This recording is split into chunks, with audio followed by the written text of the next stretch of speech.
Well, Joe, great to see you tonight. How are you doing? Uh, Doing okay. You're doing okay. All Yeah, right. got Well, lots of stuff going on today, but I'm glad to be here tonight.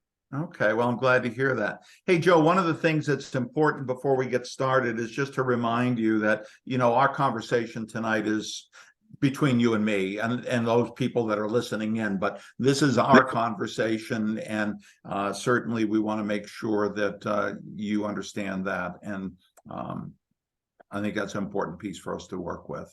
So, Joe, what are we looking at tonight? What are the things going on? You said a lot of stuff happening.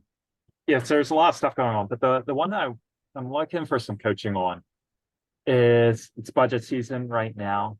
It's going to be the second budget that I've worked with my congregation on. The first one, I was pretty much just I had no idea what was going on and saw some challenges and some problems with it.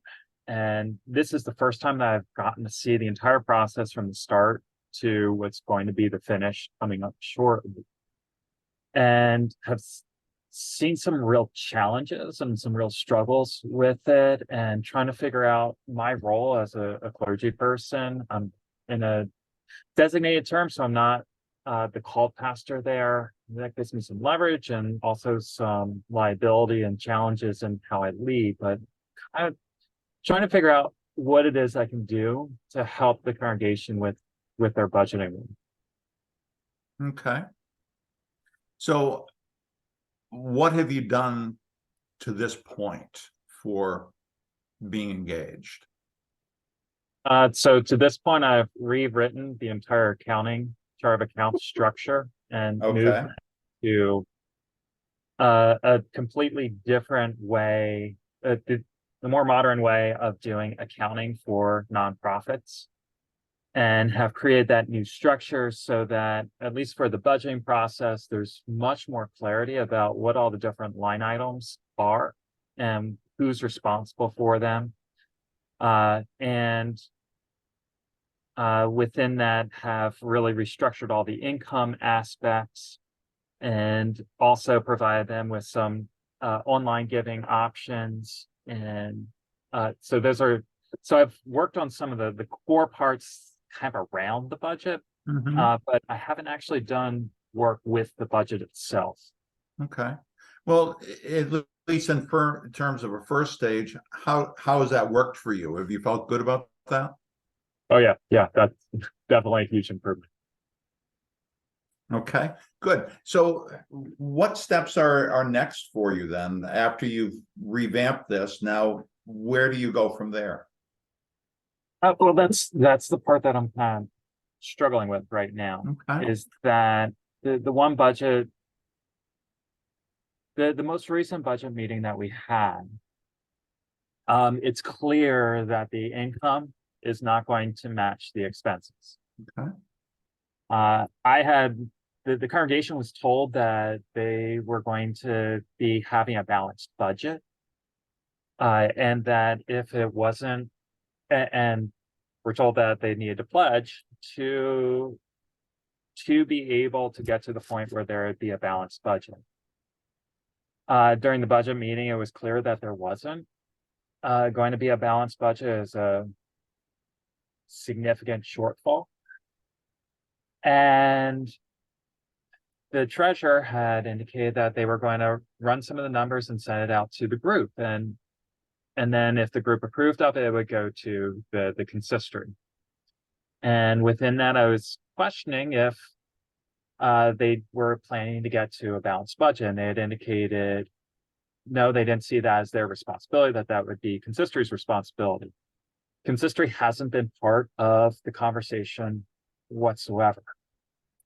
They haven't been, they're not involved with that granular detail. And I followed up the question asking if the budget that's sent to consistory, if its expenses exceed, if the deficit exceeds the financial reserves of the church, is that a budget that's ready to go?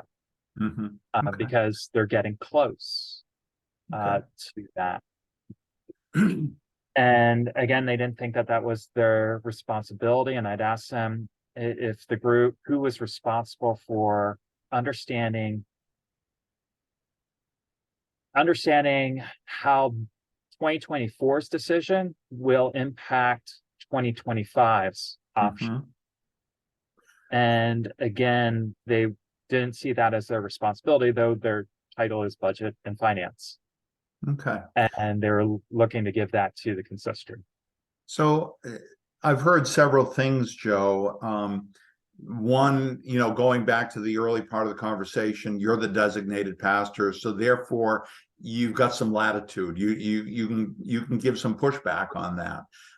Is you're looking at what you've done so far, revamping, retooling, and modernizing their way of looking at it, and yet you're getting pushback from your finance team. Give me 3 or 4 options that you have moving forward where you can leverage your position in the immediate.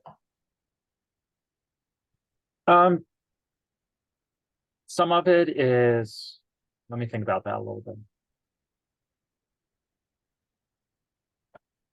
Our congregation has had conversations about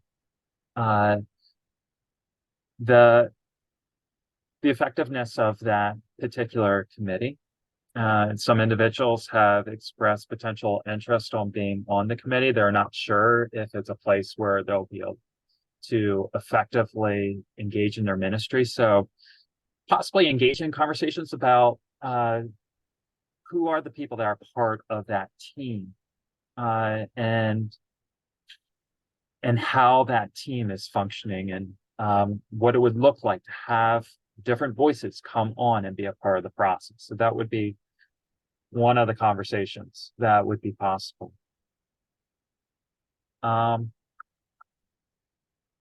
am one of the things that I am looking to do is the pastor's report that I wrote to consistory was to highlight for them the ways in which I have concern over the budgeting process, and concern really significantly for how that puts them at an extremely difficult position to make decisions that they don't have the information nor the background information to make those decisions, and they pretty much have to make it's actually tomorrow night.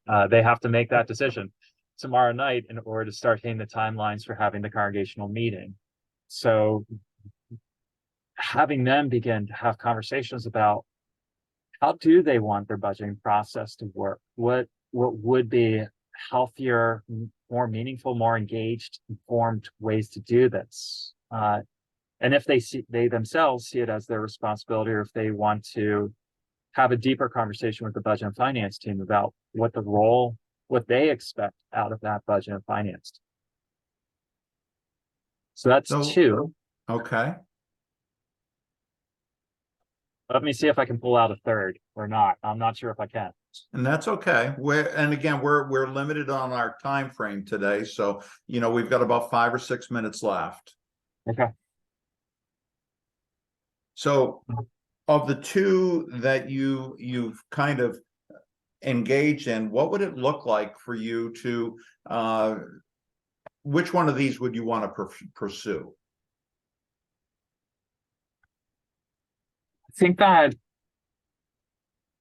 recognizing the way in which the church works and functions, and understanding there are personalities that are involved, and there are just systematic things involving bylaws and other aspects.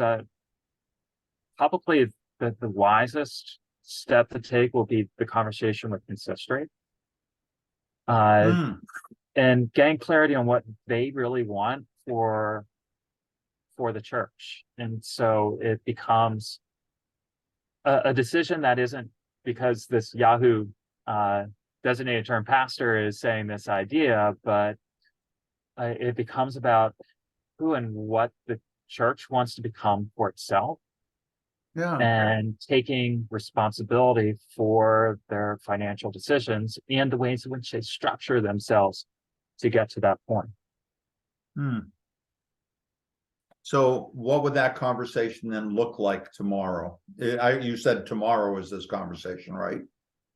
Yeah. Yeah. Well, probably I'll need to talk to executive. And so just get like those core leaders on board with what's Mhm. going on in my head. So it isn't just my head going into the meeting. And that way they can even serve as a sounding board then to see if this is something that they want to bring into that meeting and get some of their ideas on how best to approach it, and also see if there's any, I like to call them landmines, like Yeah. any things that I just may not be on my radar screen that they might know because of their history with the congregation and history with decision making. So I think So that you- that's going to be an important first step. So your first step then is to talk with your executive team to make sure that they're on board before you go to the consistory. Is that correct? Yeah, before I open up my mouth too much at the consistory and Okay. insert foot. There you go. Okay. What else where do you go from there?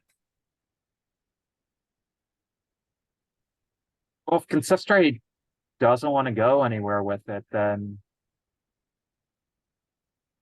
I think that I'm going to have to regroup and really ask a question for myself about what is the range of options,